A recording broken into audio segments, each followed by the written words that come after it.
The wind came off the desert like it carried secrets. It slid over the bones of the canyon, rattling the dry sage and whispering across her skin. Clara Boone tightened the reins, her mare restless beneath her. The town of Rusted Hollow waited ahead, one crooked street, one saloon, and one name she had chased for 2 long years. Jesse Kade, the outlaw who had burned her father's ranch and vanished into the storm. But time changes what fire leaves behind. Now, vengeance didn't feel as sharp as it once had. It pulsed lower, slower, tangled with something she couldn't name. Maybe it was exhaustion.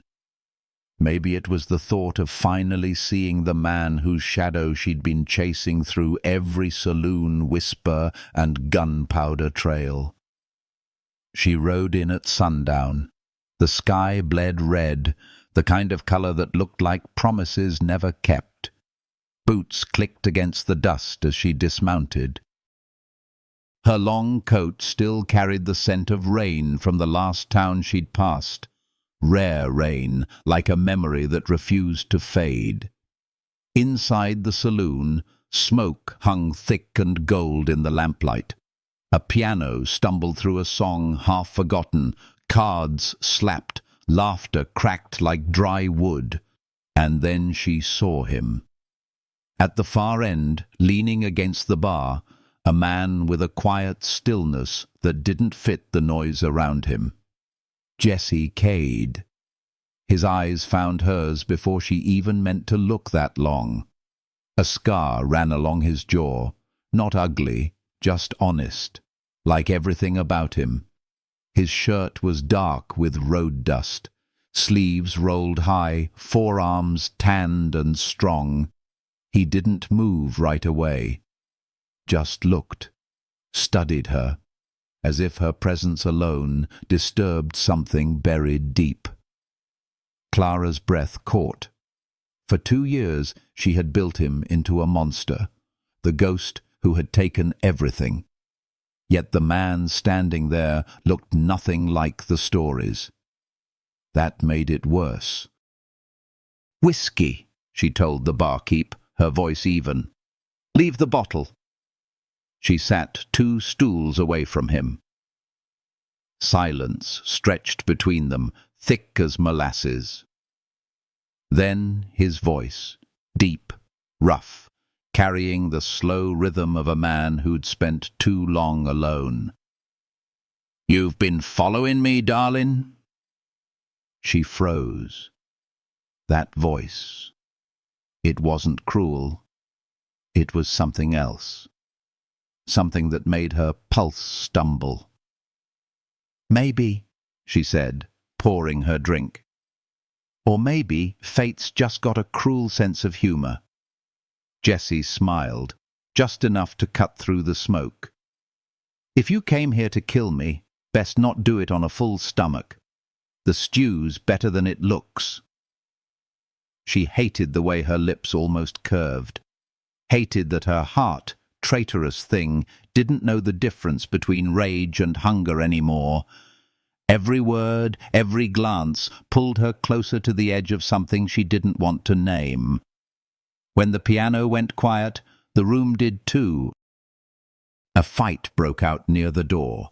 Short, brutal, forgotten as quick as it started. But she didn't move. Neither did he. The world outside their silence blurred. "Why'd you do it?" she asked finally, her voice low, dangerous. "Why burn the Boone ranch?" His eyes lifted, slow as a sunrise. "You really think I did?" Her throat tightened. "I saw the mark, the Kade brand on the gate. Maybe someone wanted you to think that." He took a long drink, then added softly, "Truth's not as clean as revenge wants it to be." Something in his tone made the air shift. She wanted to hate him, needed to.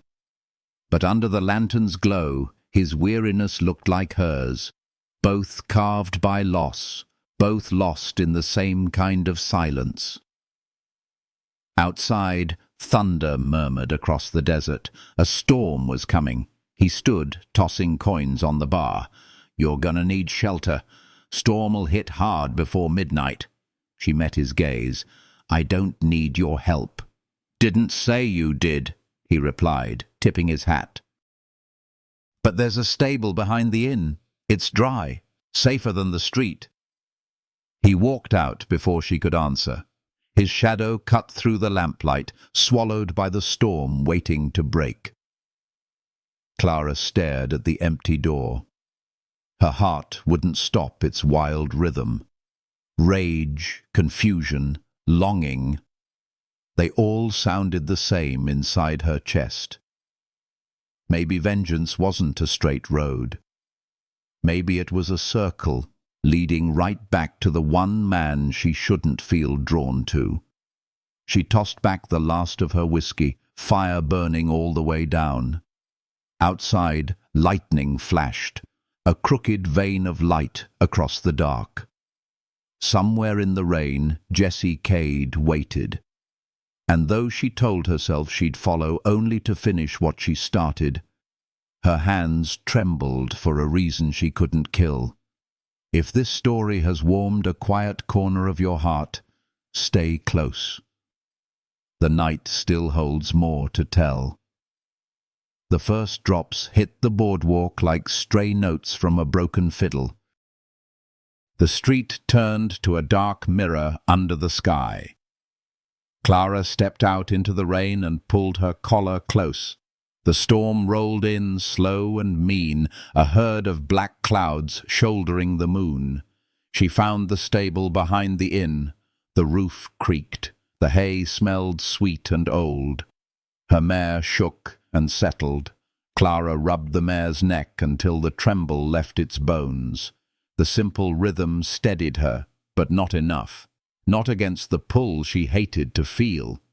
She told herself she would sleep in the loft. She told herself she would wait for morning, then put a bullet in Jesse Kade or prove that he deserved one. The second promise felt truer than the first. Footsteps broke the rain. She turned, hand on the colt. Jesse stood at the stall door, hat dripping, eyes watchful. His presence filled the space like slow heat. He did not reach for his gun. He did not blink much either. There was no fear in him. Only the steady patience of a man who had outrun fear so many times that it had grown tired and stayed behind. "You followed me," she said. "I suggested shelter," he answered. "You chose it. That is different." The thunder spoke again. The stable shook. For a breath the shadows swayed on his face. He looked older in the half-light. The scar on his jaw caught a thin blade of moon. "Tell me about the brand," she said. "Tell me why my gate carried your mark if you did not touch that fire." He drew closer and leaned on the stall wall. "My mark has enemies," he said. "Men who would wear it like a borrowed coat. Men who would rather point a finger than face me under the sun." "Names," she said. "Maybe later," he said. "After you tell me why you came alone." She let the question hang. Honesty felt dangerous with him, but silence felt more so. No law would chase this, she said. No town would care. They called it a rancher's misfortune. Lightning. Drifters. Bad debt. I knew better. He studied her. "I believe you did," he said softly. "You carry truth like a knife hidden in your boot." It sounded like respect. It felt like trouble. The rain thickened. The horses shifted, tails beating the air. She pointed to a coil of rope on the post. "Hands where I can see them. Jesse, I can tie a knot that holds." He smiled at that. "I do not doubt it." "Hold still," she said. He did. She took his wrist and drew it to the post. His skin was warm from the ride. Rough. Honest. The touch sent a quick ache through her palm. She hated the ache and finished the knot anyway. She tied his other wrist. The rope bit. He did not flinch. "What if I left you like this?" she asked. "I would listen to the rain," he said, "and wonder why a woman who wants me dead keeps tying me closer to her." Her breath thinned. The words struck straight through the guard she had built.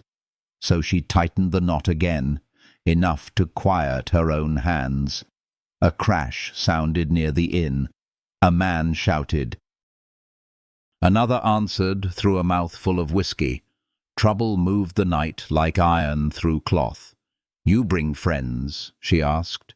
"No," he said, "but trouble has a way of arriving when folks do not ask for it." He lifted his chin at the loft. "You should get higher ground. If the fight wanders, you do not want to be first in its path." "I will decide what I want," she said. Then she climbed the ladder anyway. The loft boards were firm. She kept her Colt fixed on his chest. He stayed where she had tied him, patient as a post. Wind forced the door wide. Rain swept in and met the heat inside. Steam rose from Jesse's coat. He breathed slow. The rope creaked with each rise of his chest. What he did not know was that Clara's heart beat in the same count. One breath, one memory. The ranch at dusk. Her father's voice. The sudden bloom of orange along the fence line. The brand on the gate, black against flame. The way grief turns a person into a blade that cuts even the hand that holds it. He said, "You saw the mark, but not the men." "I saw the smoke," she answered. "Smoke hides faces," he said, "and it lies about who set it to rise." "Names," she pressed again.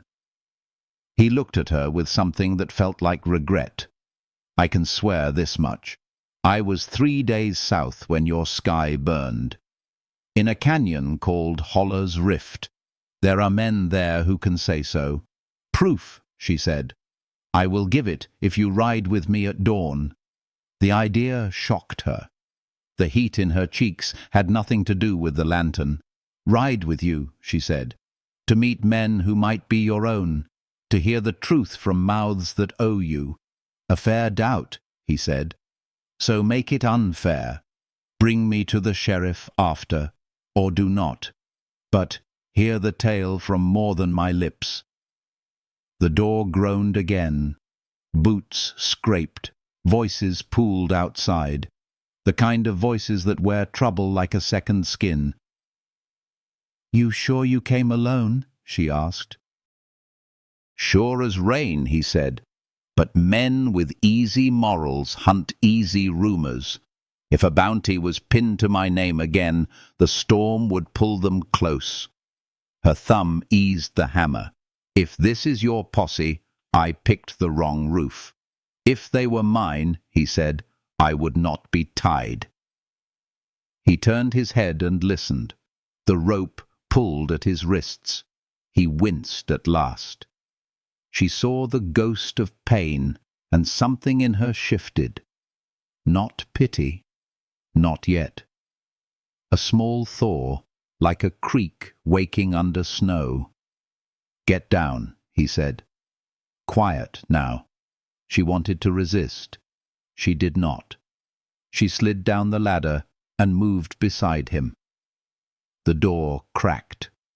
A shape filled the break, then another, then the taste of whiskey in the air. A man stepped in with the slow care of a hunter. Long coat, mud on the hem, a grin as thin as a knife.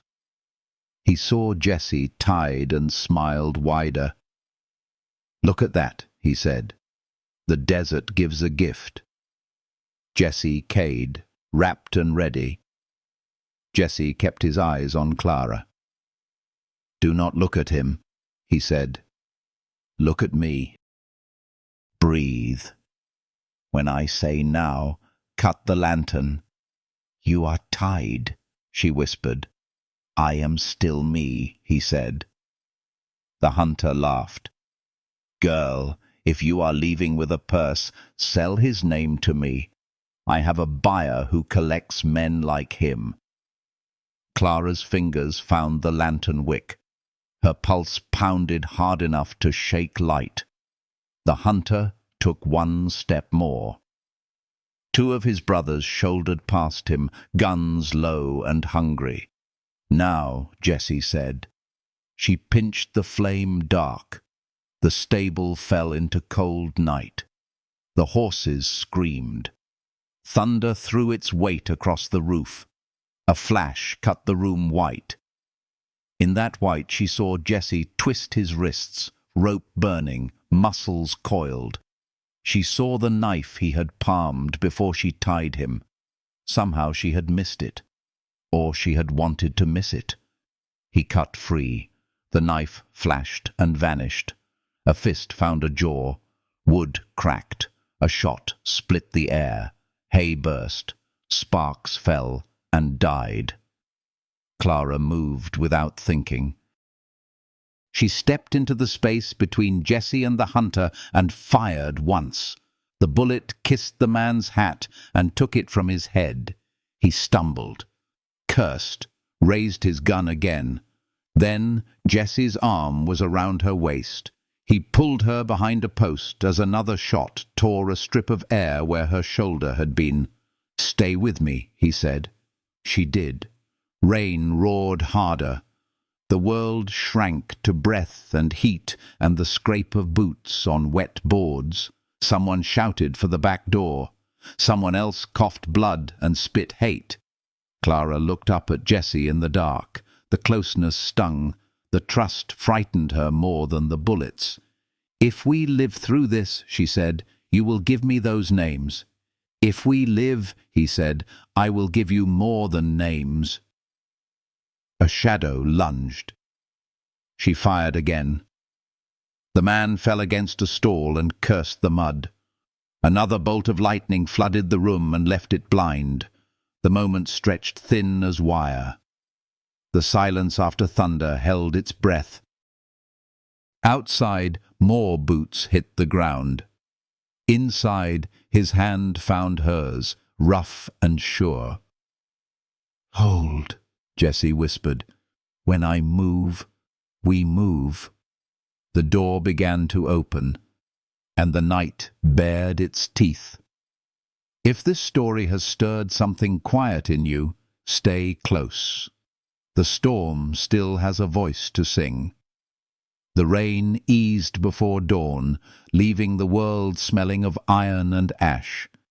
Smoke coiled from the stable roof, a thin grey ghost against the first pale light. Clara sat on an overturned crate, her colt resting loose in her hand.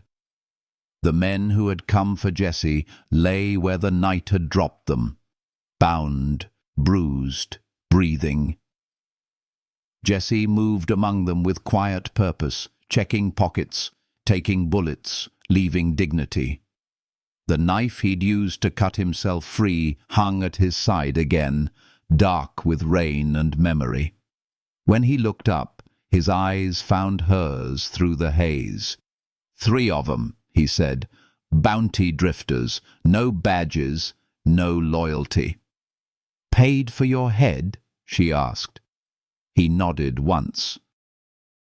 "Poster out of Abilene. Says I robbed a stagecoach near Dust Creek." "Did you?" He paused as if the truth had teeth. "No. But I was there when the man who did died." The way he said it made her heart stumble. There was always blood in the spaces between words.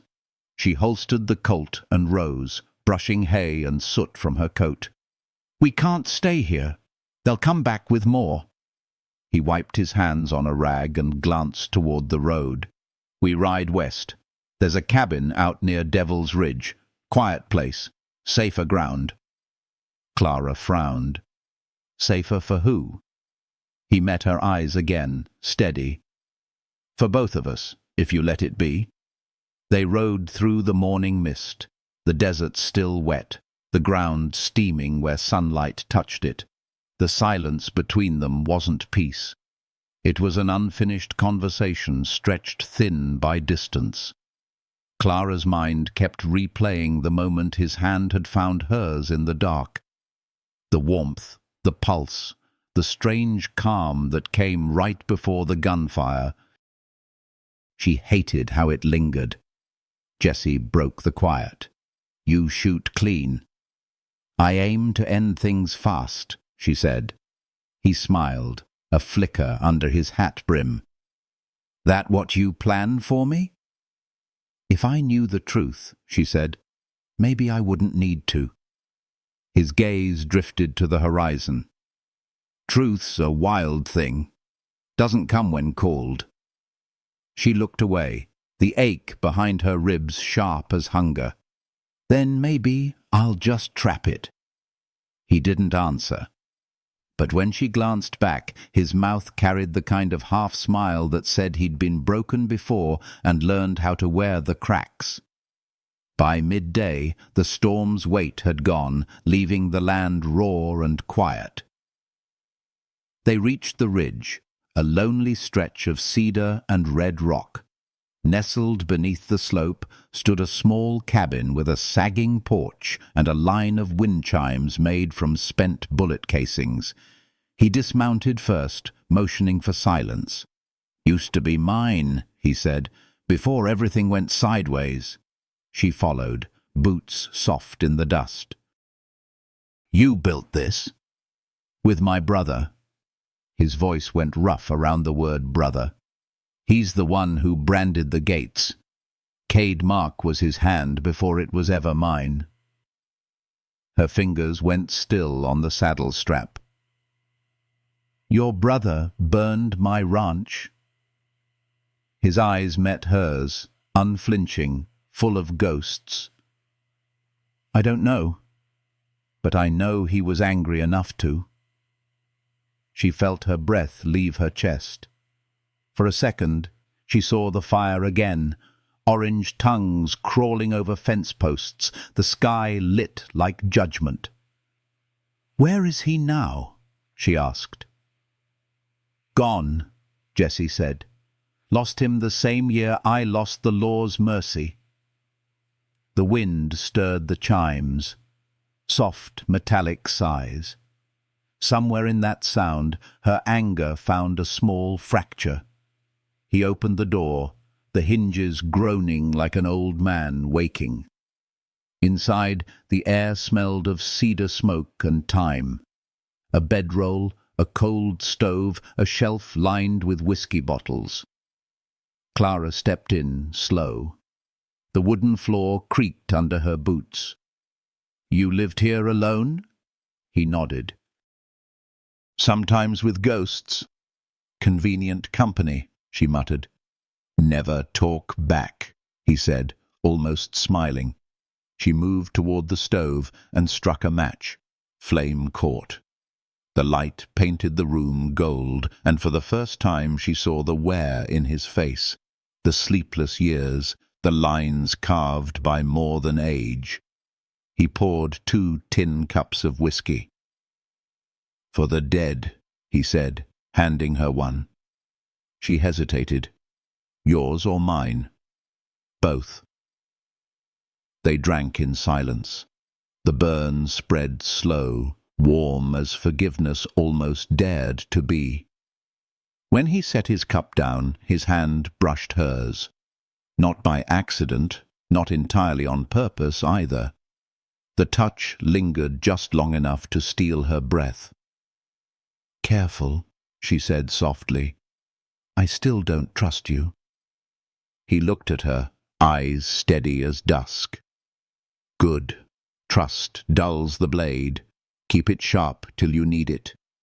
Maybe I already do, she whispered. The room went quiet again. Firelight trembled against the walls. He reached for a small box on the shelf and opened it. Inside, a single locket with a woman's picture. "She was my brother's wife," he said. "The one he lost when your ranch burned." Clara's breath caught. She died that night?" He nodded. "She was visiting your father's barn. My brother never forgave me for not being there. Thought I left them both to die. Maybe he made sure I'd feel the same fire." Her pulse throbbed in her throat. Every truth she thought she held started to loosen. "You expect me to believe that?" "No," he said simply. "I expect you to feel it." She turned away, staring into the flame. The air between them thickened, not with anger this time, but something slower, heavier, the kind of tension that lives where sorrow and need meet. Behind her, Jesse said quietly, "Vengeance is a hard road to walk alone, Clara." She didn't turn. "Then don't follow me down it." "I can't help it," he murmured. "You ride the same dust I do." The silence that followed wasn't peace. It was gravity. It pulled at everything unsaid, everything trembling just beneath her ribs. She closed her eyes. The fire popped. And for a moment she imagined a world where hate didn't have to keep her warm. If this story has found a quiet echo in your chest, stay close. The fire's not done speaking yet. The next morning came grey and heavy. Fog clung to the ridge, thick as breath on glass. Clara woke to the sound of hooves far off. Too many for dawn travellers, too quiet for mercy. Jesse was already up, shirt half-buttoned, rifle in hand. "They found us," he said simply. Her hand went to her gun. "How?" He looked through the window slit, jaw tight. "One of those bounty rats must have crawled back to town before sunrise." The word "found" hit her gut like a thrown stone. There was no more time for anger or questions.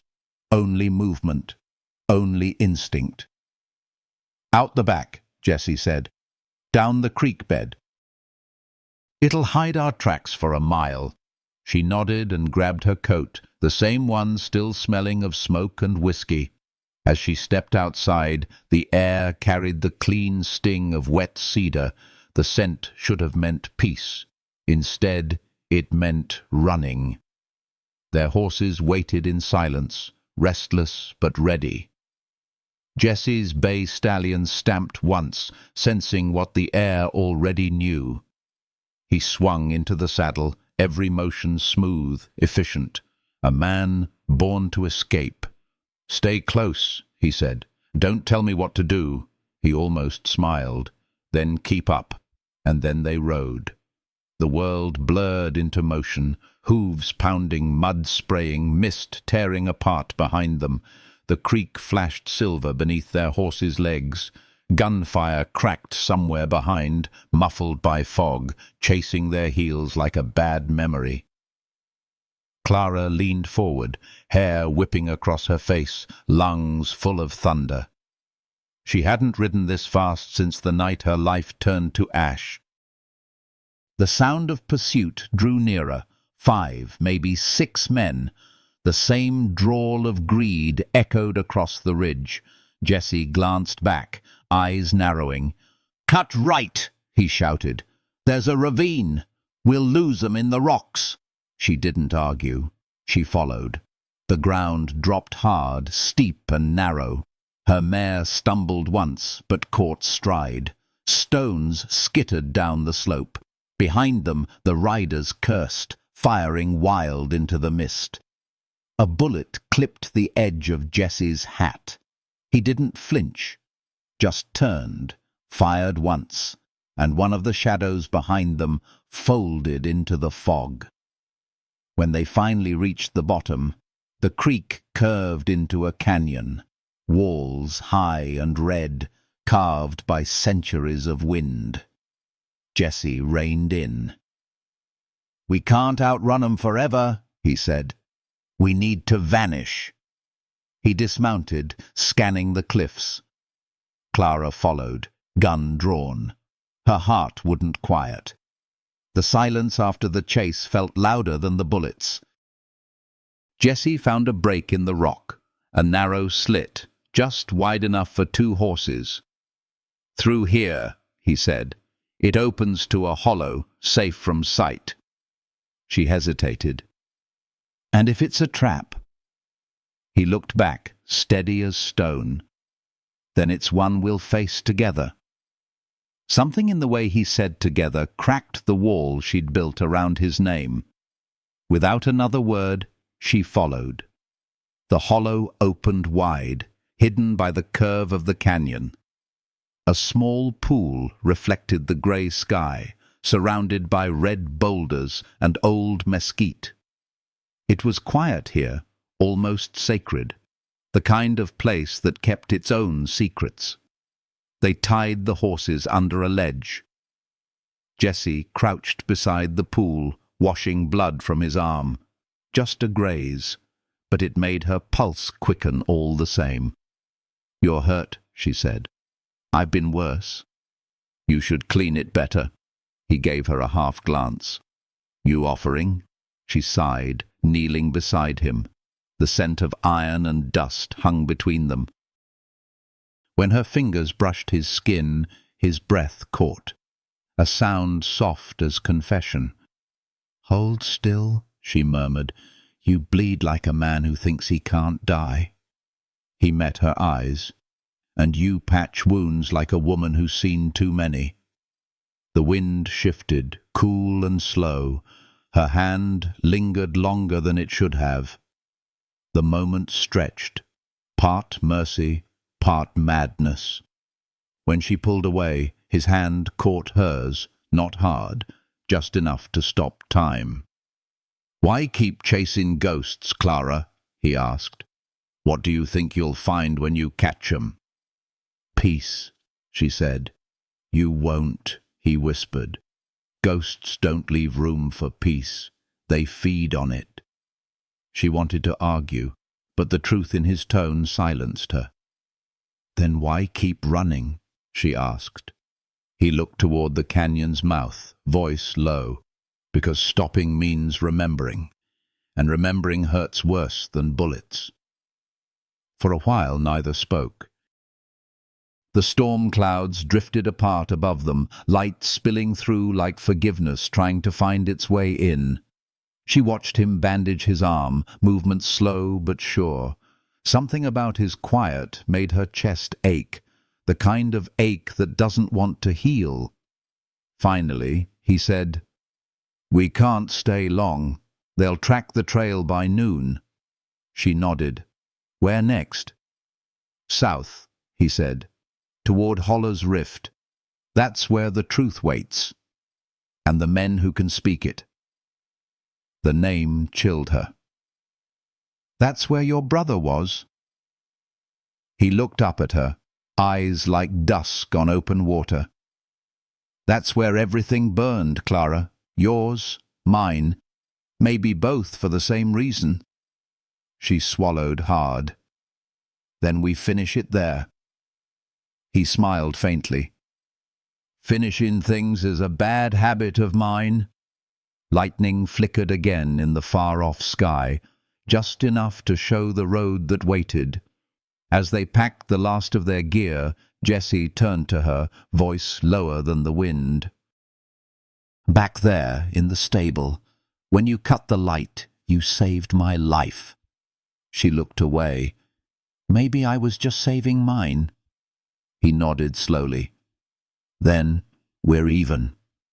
But they both knew even wasn't the right word, not for what had begun between them. They mounted again, side by side, the canyon closing behind like a secret sealed in stone. Ahead, the horizon stretched endless, painted in smoke and promise. For a fleeting heartbeat, she forgot vengeance. She remembered only the sound of his breath, steady beside her, like the only truth that hadn't burned yet. If this story has brushed against the quiet part of your heart, stay close. The desert still has more to reveal. The sun rode low, a pale coin sliding between the canyon's ribs. Hours had passed since the chase, but Clara's pulse hadn't settled. The land ahead shimmered, endless and open, as if daring them to keep moving. They followed a dry trail that cut through stone and sage. The silence between them had changed, no longer sharp, no longer wary. It breathed slow now, like the calm after confession. Jesse rode a few feet ahead. His shoulders bore the tired grace of a man who'd carried too much for too long. Every now and then he looked back, not to lead, but to be sure she was still there. When the light began to fade, he slowed. "We'll stop here." They came to a rise overlooking the desert plain. A line of cottonwoods stood near a trickle of water, the last mercy of a dying creek. The air smelled of dust and rain that might never come. Clara dismounted, her legs aching, her throat raw from silence. She watched Jesse gather wood and strike a spark. The fire caught quick, flaring gold against the gathering dark. "Always thought I'd kill you under a sky like this," she said quietly. He didn't look up. Then maybe the sky's got other plans. She frowned, but the corner of her mouth twitched. "You talk like a preacher." "Only on bad days," he said, feeding another stick to the flame. The night took shape around them. Coyotes in the distance, the whisper of wind over sand, the kind of silence that wanted to heal things if you let it. She sat across from him, her coat drawn tight, the fire painting her face in soft amber light. "You really think Holler's rift holds the truth?" "I know it holds what's left of it," he said. "Maybe not enough for peace, but enough to stop the running. You speak like a man who's tired of his own story." He met her eyes. "Ain't everyone?" Something in his tone pulled at her, the weight of it, the quiet truth behind it. For the first time since she'd met him, she saw more than an outlaw. She saw a man built from the same ruin she carried. He poured a bit of whiskey into 2 tin cups. "To the lost," he said, handing her one. She hesitated. "You sure it's wise to drink with your enemy?" He smiled faintly. "Maybe not. But tonight, I'll take the risk." The whiskey burned clean. The warmth slid through her like a slow mercy. She looked at him through the shimmer of the firelight and wondered what it would feel like to lay her vengeance down just for one night. "Tell me something true," she said. "Something that ain't smoke or silence." Jesse leaned back, his gaze lost to the stars. "Truth. I had a boy once. My brother's son. He followed me everywhere. Wanted to ride, shoot, be wild. I promised him I'd come back from one last run." He paused, the fire's crackle filling the space between words. "I never did," he finished. "By the time I got back, the boy and his ma were gone. The fire took 'em both." Clara's breath caught. The story folded into her own, like 2 halves of the same wound. She whispered, "You think that's why your brother hated you?" "Maybe," he said. "Or maybe he just needed someone to blame. We all do." She looked down at her cup. The reflection of the flames trembled inside it, like guilt that refused to stay still. For a long while, neither spoke. The wind shifted, carrying the faint scent of rain and juniper. The world felt softer, smaller. When she finally looked up, he was watching her, not with hunger, not with pity, but with something steadier, something that felt like seeing. "Don't look at me like that," she said. "Like what?" "Like you already know where my pain lives." He didn't answer right away. "I don't," he said softly, "but I recognize the road it walks." The fire popped, sending sparks upward. She felt something loosen inside her, a breath, a weight, a truth she hadn't wanted to name. "Why do you care if I believe you?" she asked. "Why not just ride on?" He looked into the fire. "Because you're the only one who still says my name like it matters." Her pulse stumbled.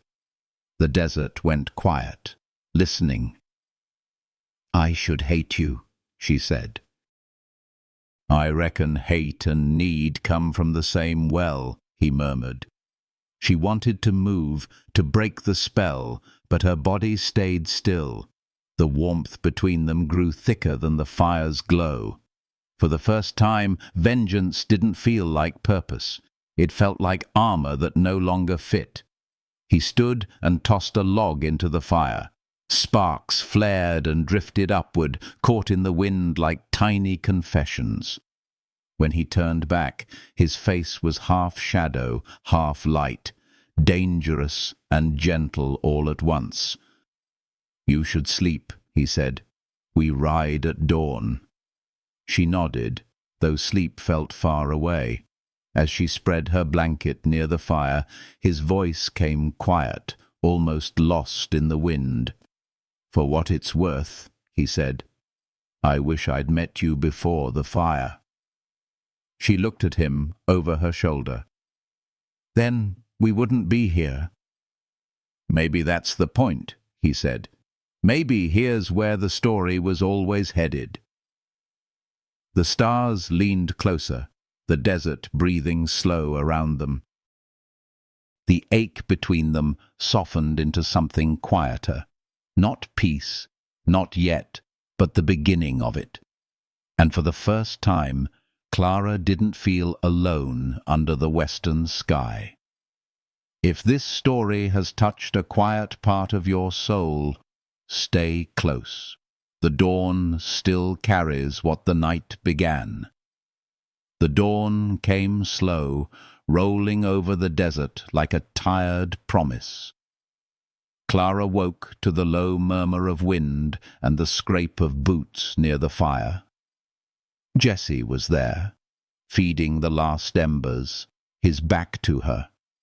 The light caught the curve of his shoulders, the shadowed line of his jaw. For a moment, she forgot what vengeance felt like. He turned, and whatever softness had started in her vanished behind the look in his eyes. "Riders," he said.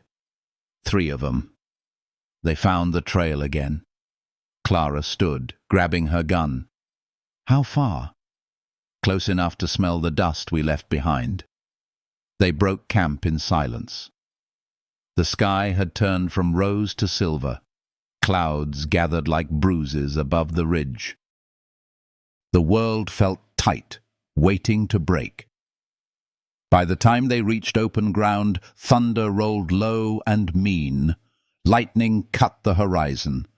The wind carried the scent of rain and gunpowder, old companions of fate. "Keep to the flats," Jesse said. "If the storm hits before they do, we might lose 'em in the rain."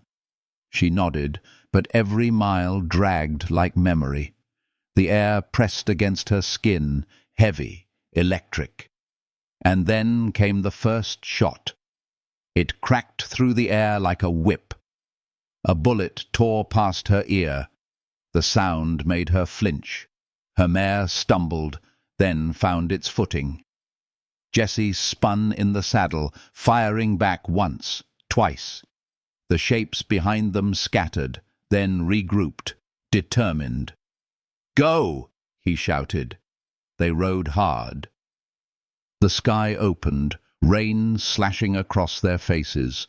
The storm swallowed the land, turning dust to mud and sound to thunder. Lightning flashed, white veins ripping across the dark. Another shot rang out. Jesse's horse jerked. He cursed, gripping the reins. Blood streaked down the animal's flank. "Get off!" Clara yelled. He jumped, rolling in the mud. She pulled her horse to a stop and ran to him. The rain came harder, blurring everything but his face. "You hit?" she asked. "No, the horse is done. We'll have to move on foot." They slipped into a dry gully, the walls narrow and slick. The thunder became their heartbeat, the storm their shield. Clara pressed her back against the rock, trying to catch her breath. Jesse crouched beside her, reloading with steady hands. His jaw was set, his hair soaked, his shirt clinging to his chest like a second skin. "You could have left me," he said quietly. "I almost did."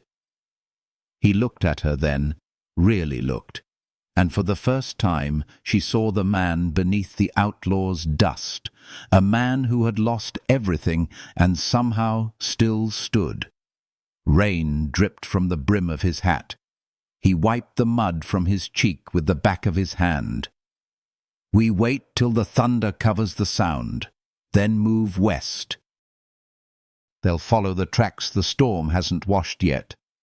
She nodded, but her chest hurt, not from fear but from something else, something she didn't trust. "You think they'll stop?" she asked. "No," he said.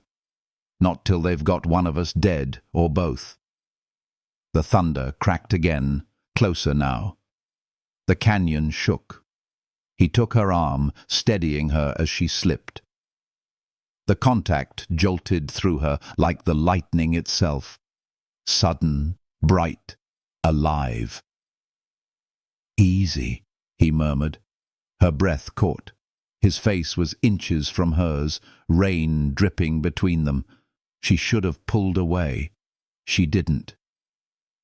"You can let go now," she whispered. He didn't move. "Can I?" Something inside her broke open, that small, hidden place where anger had been living too long. She said his name without meaning to. He heard it like a confession.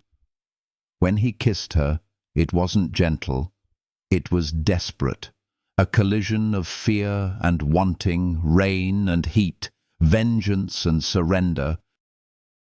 The world narrowed to breath and thunder, the taste of whiskey and storm water. She let him pull her close, hands tangled in his soaked shirt. For a moment there was no fire, no loss, no gun between them, just the wild ache of being alive. But the thunder wasn't done. A shot split the night again, close this time. Too close. Jesse pushed her down, covering her body with his. The bullet struck the rock behind them, sending splinters of stone into the rain. "Stay down," he hissed. Her heart pounded against his chest. She could feel every breath he fought for, every tremor of restraint. "They won't stop," she whispered. "Neither will I," he said. "Not till I know you're safe." Lightning tore the sky apart again, and for a moment she saw the reflection of his face in the flash, raw, unguarded, full of something that terrified her more than any bullet. The storm raged above them, drowning out the world. The smell of rain and gunpowder filled her lungs. And in that furious noise, she realized that vengeance wasn't the only fire she'd carried this far. The storm broke around them, the thunder rolling into distance. Jesse rose, offering her his hand. She took it without thinking. The rain fell softer now, warm as breath. He helped her up, fingers lingering a heartbeat too long. "We move," he said, his voice rough, "before the next wave finds us." She nodded, her lips still trembling with what hadn't been said. They climbed out of the gully, soaked and silent, the storm fading behind them like a secret the desert would never tell. And somewhere deep inside, beneath the bruised sky, Clara felt something she hadn't in years, the start of wanting to live again.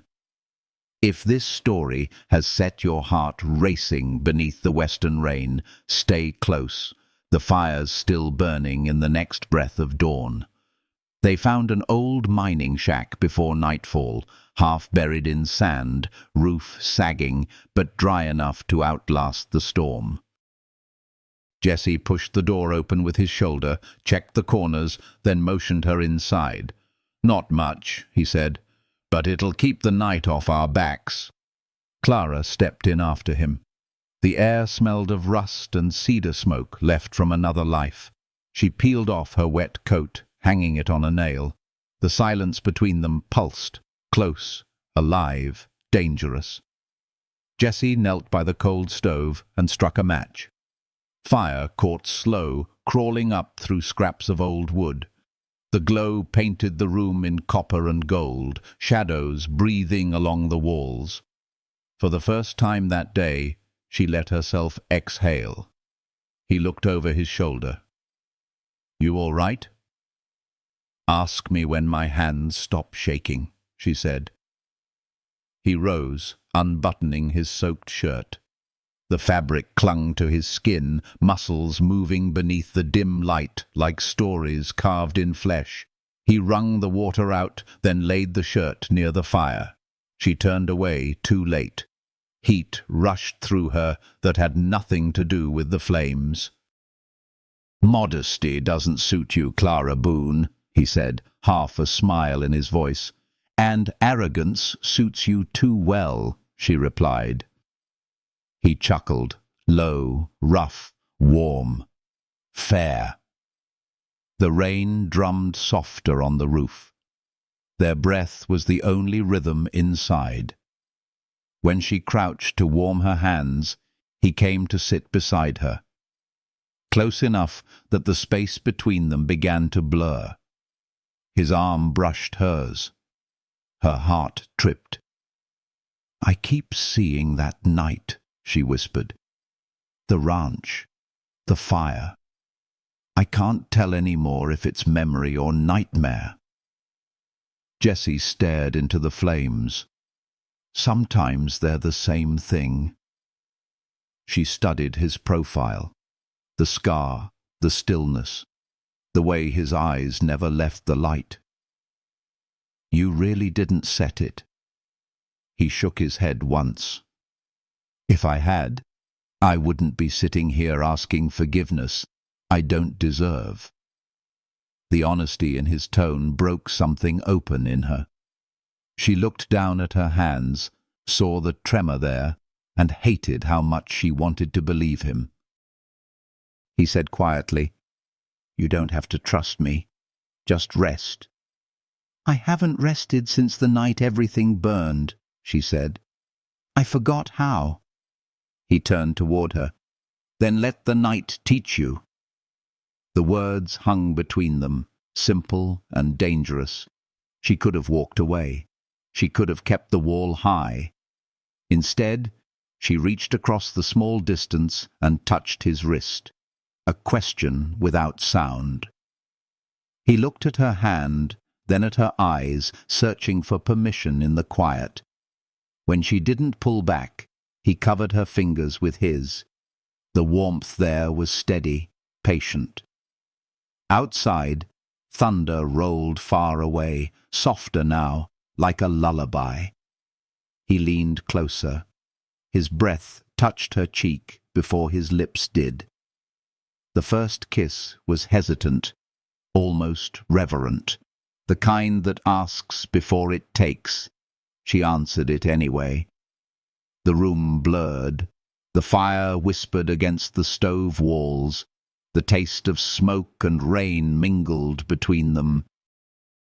He cupped her face with rough hands, and she felt the years of silence in his touch, all the words he'd never dared speak. Her own hands found the back of his neck, the heat of his skin. It wasn't hunger alone, it was recognition. The kind that comes when two broken things remember how to fit. He drew her closer, and the world narrowed to breath, heartbeat, and the rustle of old blankets pulled down from the shelf.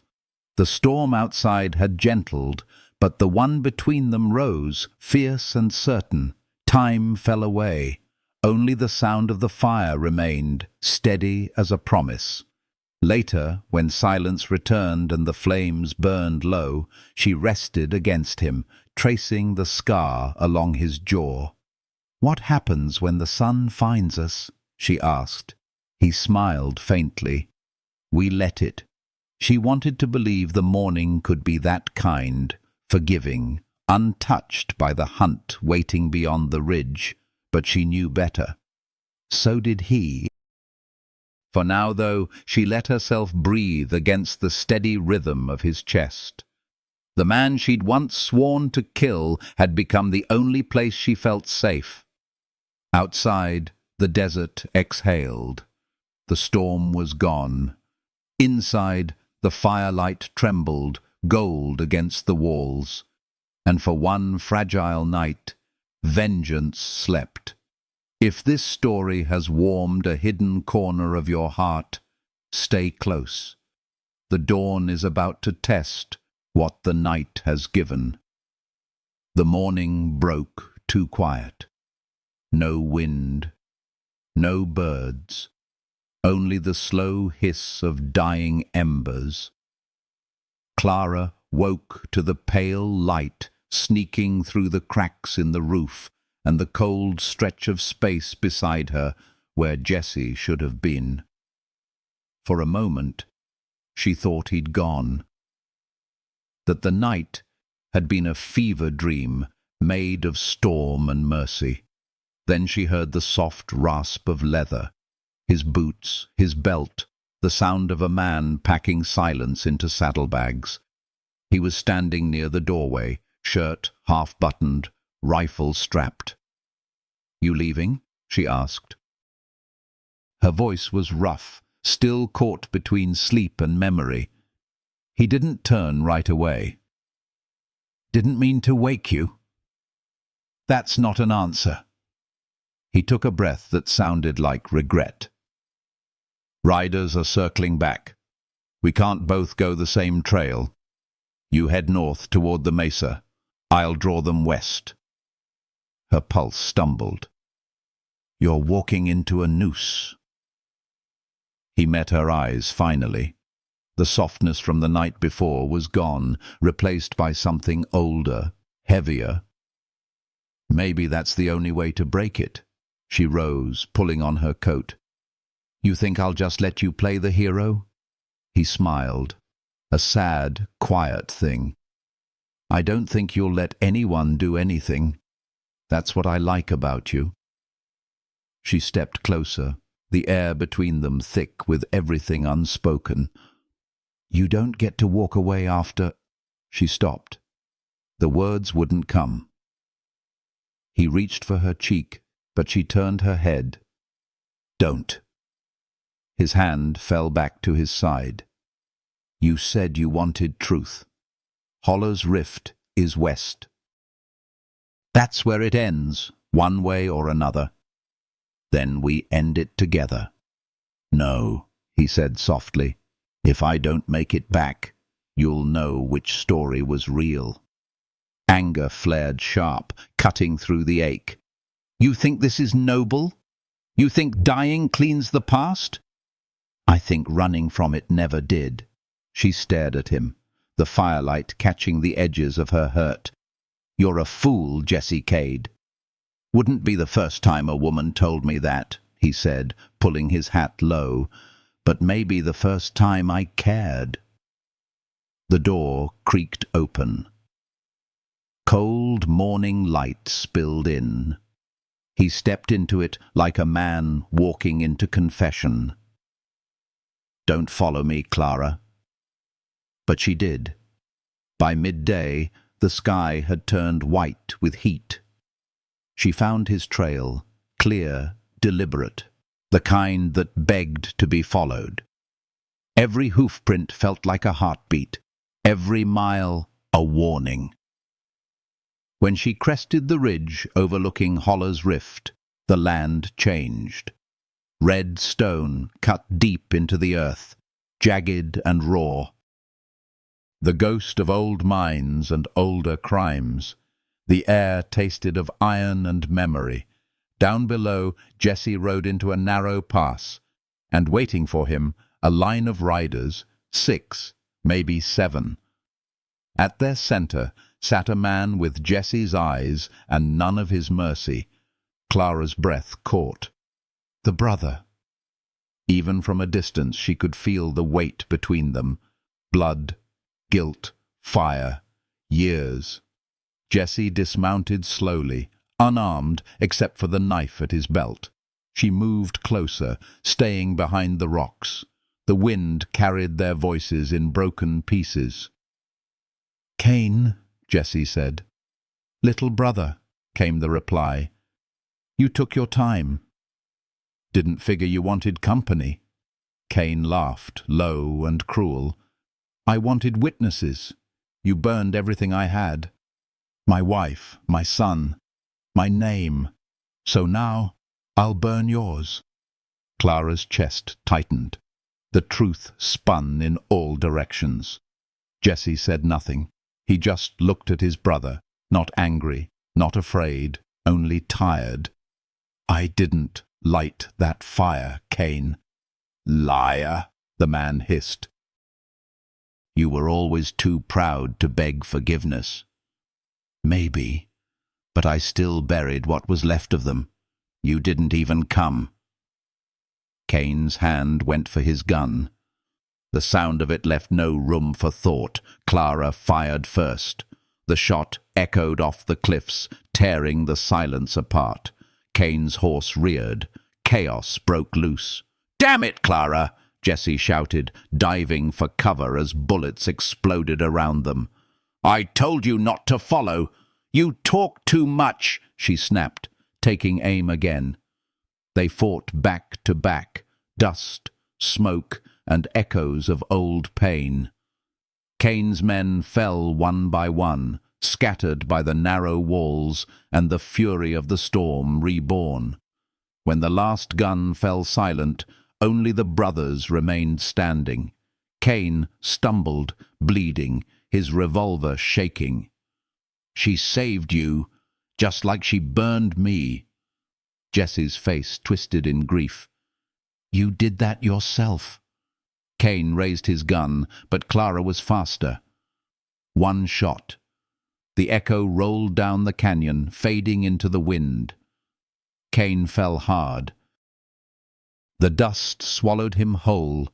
The silence afterward felt endless.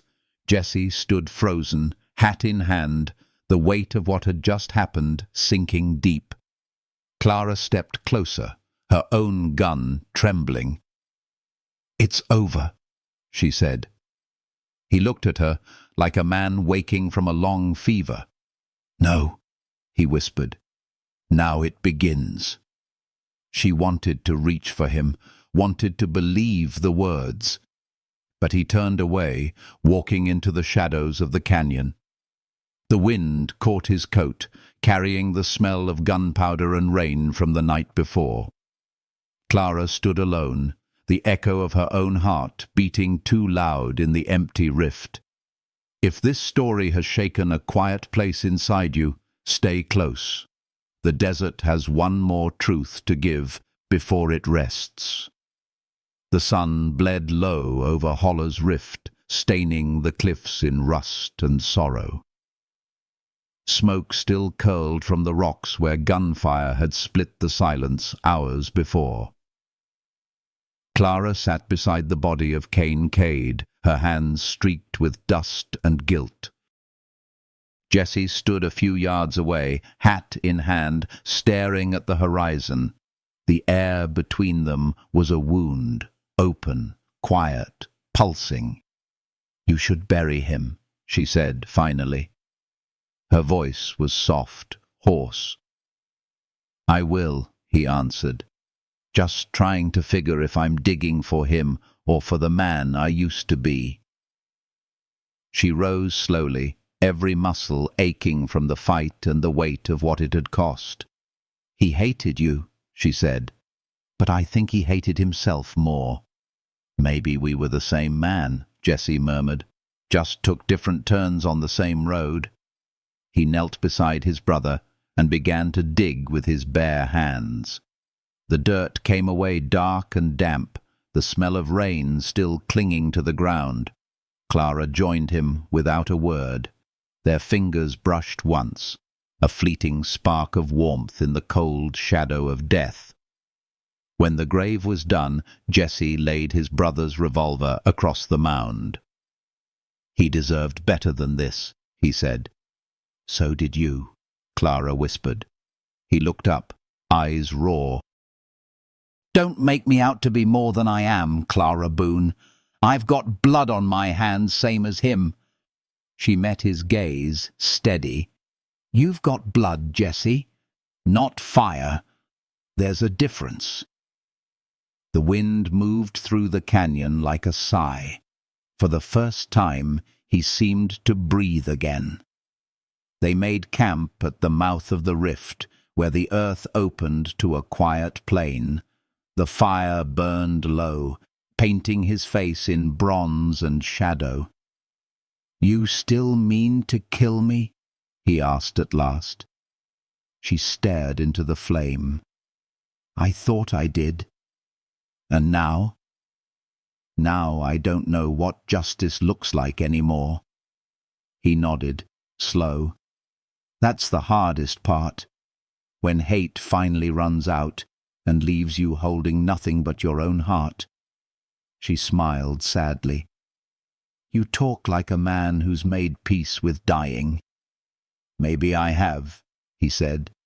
"Cain was right about one thing. The fire took more than a home. It took every reason I had to keep living. Till you." Her chest tightened. "Don't say that." "It's truth, Clara.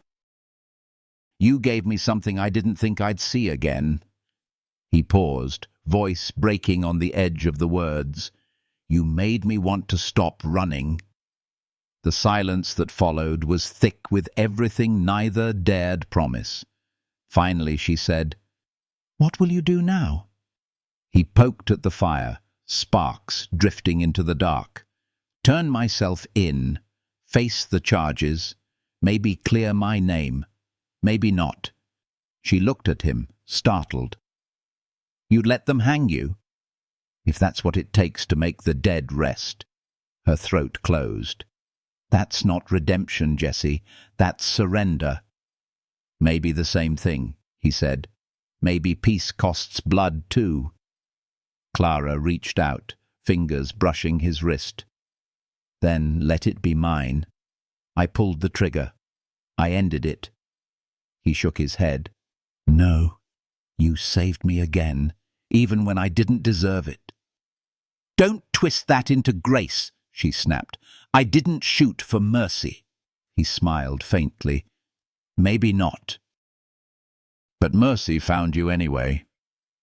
She wanted to hate him for that, for the calm in his voice, for the way he spoke of dying as though it were just another road to ride. But when he stood and took her face in his hands, all that anger fell away. His touch was steady, reverent. "You said once the fire never left you," he said. "Let it burn for something good now." "And what about you?" she asked. "I'll meet the dawn," he said, "however it comes." Tears she hadn't known she was holding slipped free. She pressed her palms against his chest, feeling the steady thrum of his heart beneath her fingers, proof of life, of guilt, of something like love. He leaned down and kissed her once, slow and final. It wasn't the desperate fire of the night before. It was a goodbye disguised as tenderness. When he pulled back, she whispered, "If you go, I'll follow." He shook his head. "Not this time." He turned toward the open desert, the faint light of morning beginning to touch the horizon. His shadow stretched long and lonely across the sand. "Jesse," she called. He paused. "What do I tell them if they ask who you were?" He looked back, eyes soft. "Tell 'em I was the man who tried to make peace with the fire." Then he walked away. Clara watched him until the light swallowed him whole.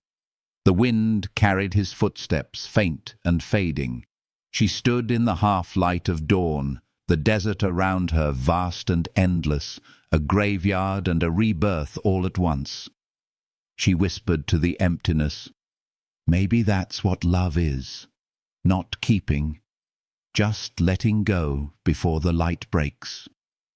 And somewhere beyond the ridge, she thought she heard the echo of his voice, soft as dust, steady as redemption. If this story has stirred something tender beneath the ashes, stay close. The dawn still holds the last ember of what remains. The dawn rose quiet over Hollow's rift. The desert no longer smelled of gunpowder, only sage, ash, and rain, long gone. The wind moved gentle across the graves, whispering the names of men who once thought they could outrun fate. Clara Boone stood alone where the canyon opened to light. Her coat flapped against her legs, the fabric stiff with dust and memory. She had buried Cain. She had watched Jesse ride toward justice, or whatever the world would call it. Now the land was still, waiting for her next breath. For the first time, she didn't feel chased. A coyote cried far off, thin and mournful. She turned toward the sound, her eyes tracing the endless road that cut west, the same road he had taken. The horizon burned gold, and for a heartbeat it looked like the fire that had once ruined her. Only this time, it didn't hurt to look. 3 weeks later, the town of Rusted Hollow barely remembered the fight that had thundered through its edge. But the sheriff did. He remembered the outlaw who'd ridden in alone, unarmed, to turn himself in. And he remembered the woman who came days later, asking for his release. "They hung his poster again," the sheriff had told her, shaking his head. "But I reckon the truth don't always need witnesses." Now she sat on the porch of her father's rebuilt ranch, the one she swore she'd never touch again. The boards were new, the dust the same. The sky above spread wide and merciful. The scars of the fire still marked the fence posts. She left them that way, reminders of what burned and what survived. As the sun dropped low, a single rider appeared along the ridge. Her hand went to her gun before her heart could stop it. Then she saw the shape of his hat, the sway of his shoulders. Jesse. He rode slow, like a man who'd finally run out of ghosts. His coat was torn, his face thinner, but his eyes were still that same quiet color of dusk. He stopped a few feet from her gate, dismounted, and stood in silence. She rose, every breath a question she hadn't dared to ask. "I thought you—" He smiled faintly. "So did I. You turned yourself in." "I did," he said. "Sheriff read the reports, heard the names. Seems Cain's men told the truth before dying. I wasn't the one who lit the match." She exhaled slow, the sound caught somewhere between a sob and a prayer. "What now?" she asked. He looked past her at the house, the field, the mountains bleeding into twilight. "Maybe I build again. Maybe I stop running." She stepped closer, her boots crunching the gravel. "And if the past catches up?" He took her hand, rough fingers closing around hers. "Then I'll have someone to stand with when it does." For a long time, neither spoke. The sun fell behind the ridge, and the first stars blinked awake. He reached into his pocket and pulled out the locket, the one that had once belonged to his brother's wife. He pressed it into her palm. "She carried faith through fire," he said.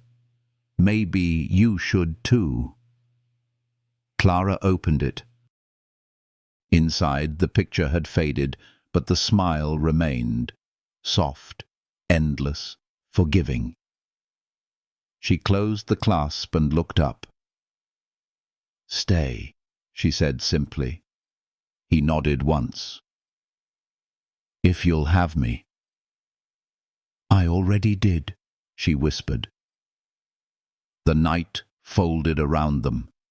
The air was cool, clean, full of the scent of wet earth and cedar. They stood close, heads bowed together like two travelers who had finally found the same horizon. Somewhere, far off, thunder grumbled, not as a warning, but as memory.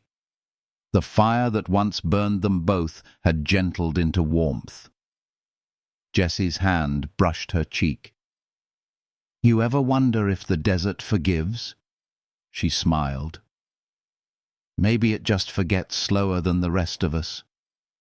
He chuckled, that low sound she'd learned to love, and kissed her, not out of hunger, but peace, the kind of kiss that stays. The wind shifted, carrying their laughter across the empty plain. Above them, the sky opened wide, full of stars and second chances. And for the first time, neither of them looked back. If this story has found a home in your heart, let your light stay with us. Like, share, and subscribe so this Western fire keeps burning for you.